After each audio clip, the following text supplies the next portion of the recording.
You know, you're supposed to start a recording with a smile, but this is not one of those things I feel smiley about. This is a post which says that our collective public silence invites totalitarianism. Why am I doing it? I'm doing it because I must. I'm doing it because I'm a human being. I'm doing it because I'm a member of my society. I'm doing it because I have children, grandnieces, grandnephews. And I'm doing it because if my society is destroyed, they will have nothing to live for or nothing to be supported by. The reason that public silence is so strong around the issues around the mandatory vaccination passports or mandatory vaccinations of 12 to 15-year-olds. The reason the public silence is so strong is fear. Simple as that. Fear of what? Fear of being rejected by your peers. Fear of being discredited. Fear of being badly spoken of. Fear of winding up in conflict with people that you love and deeply care about. Fear of falling out with your friends, because that's where we've got to at the moment. And yet all the science, the social science, indicates that when the silent majority stays silent, totalitarian regimes arise. Totalitarian regimes don't arise because people are stupid. The vast majority of all of us are in the middle range somewhere. We're perfectly smart people. Germany, when the Nazis came to power, most people probably don't know that the Germans were actually the best educated nation in Europe. It didn't stop them falling down that rabbit hole. It's got nothing to do with education. Another thing to observe is that Benito Mussolini, who ran the fascist regime in Italy, well, he was on the winning side of the war, of the First World War. So what was his gripe?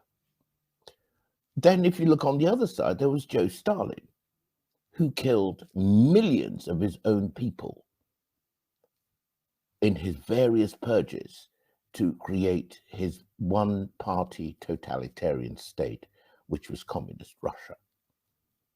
So the reason why people stay silent and allow these horrors to continue seems to vary. However, what is known is that the progress of totalitarian states is greatly restricted and halted by people speaking up. And I saw a tape from a very eminent professor of psychology at Ghent University in Belgium, which said that actually what happens with totalitarian states is that once people shut up, they kick into high gear, and whatever we consider to be monstrous today will be chicken feed to what they get into. When Hitler had taken over Germany, all by legal means, when the Nazi Party was fully in force, then any kind of speaking up was made impossible. So I'm speaking up now, and I'm asking for others to speak up before it's too late. The other thing that the professor said, let me get his name right, it was Professor Matthias Desmet of Ghent University. The other thing he said was that once totalitarianism takes hold, the totalitarian leaders turn on their own people and decimate them even more. And as everybody could see, Germany had lost the Second World War. Hitler took them on to destruction, absolute, total, and utter self-destruction. So it's so important for you and I to consider why it is we speak up or don't speak up. And the point this professor said was actually it was fear of disapproval, fear of stepping outside the fold. What happens when we're fearful as human beings is that our hind brain takes over. Sometimes in kind of public parlance, it's called the lizard brain at the back. And what that's responsible for is fight or flight. It's a very binary uh, level of decision making designed entirely for personal survival. And when your hind brain is in charge, when you are in fight or flight mode, triggered by fear of whatever, all the other intellectual functions of the brain are kind of muted and dumbed down. For example, the frontal cortex is responsible for a number of the things that make you and I truly human.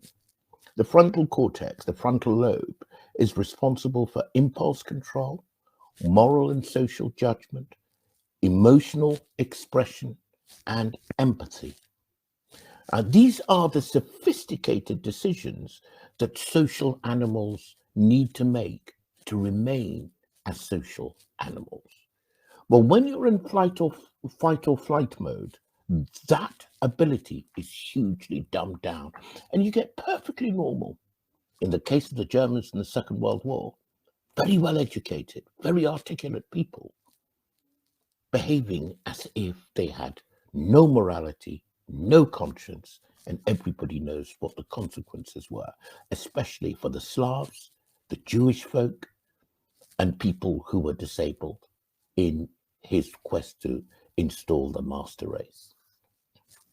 So now, the important thing, it seems to me, to be able to speak up is that we have to find our own way of controlling whatever fear it is that puts us in this state of fight or flight and dumbs down our moral, empathic, social judgment. We are about now to vaccinate 12 to 15-year-olds with a medicinal application for which we don't know the consequences. Personally, I don't think that it should be applied to adults. But if you're an adult and you've made your call, God bless you, good luck with it all. I hope it works well for you. But children, especially children, being given the opportunity to make their own decision on a procedure which is likely completely irreversible and will fundamentally affect their future, including possibly their fertility, because the manufacturers of the vaccine can't tell you whether it will or it won't. The children are effectively going to become guinea pigs. My moral judgment as a dad, as a granduncle, tells me immediately this should not be so. If it was left to me, the important officers of our nation would not even they would be protected from this. What if some calamity were to befall the country and there were adverse consequences and our key officials? But again, those are adults. They can make their own decisions. So here we are.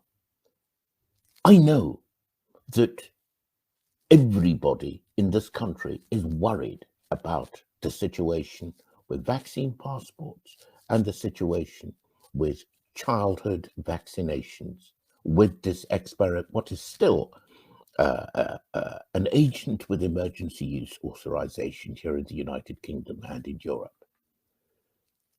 I know everybody's worried about this. And the only thing that stops them speaking up, just expressing their disquiet, to say maybe hold on, hold back till all the facts are in, The only thing that's stopping them is fear, because their hindbrain is what's making the decisions, dumbing down their frontal brain, which is responsible for morals, social judgment, and ethics. We must override this. So there we are. This is absolutely a key point. The momentum, judging by the demonstrations which are happening, incidentally, not just in the United Kingdom, but all over the world, which are not brought to the public by the mainstream media. There is a great awakening taking place amongst people expressing their disquiet. This post is to ask you to add your voice one way or another, because you are a member of this society. You are going to decide. You have it in your power to decide whether we enter a medical dictatorship or not. That's, I don't know how to further express that. That means you. And the only thing that's stopping most of us, of course, some of us will say, no, this is absolutely the right thing to do. Let them. They're expressing their views freely anyway. But the vast majority of people who have disquiet, which I know they do, judging by the increasing numbers of people showing up at these demonstrations, this is their time to speak up. Please share this video. I'm happy for you to put this out. Think about it for yourself and take a view. Thank you very much indeed.